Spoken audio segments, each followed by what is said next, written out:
মালিক তুমি জান্নাতে, তোমার পাশে আমায় একটি ঘর বানিয়ে দিও। মালিক তুমি জান্নাতে, তোমার পাশে আমায় একটি ঘর বানিয়ে দিও।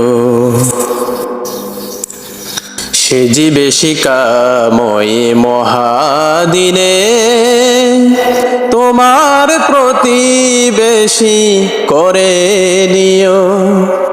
মালিক তুমি জান্নাতে, তোমার পাশে আমায় একটি ঘর বানিয়ে দিও। মালিক তুমি জান্নাতে, তোমার পাশে আমায় একটি ঘর বানিয়ে দিও।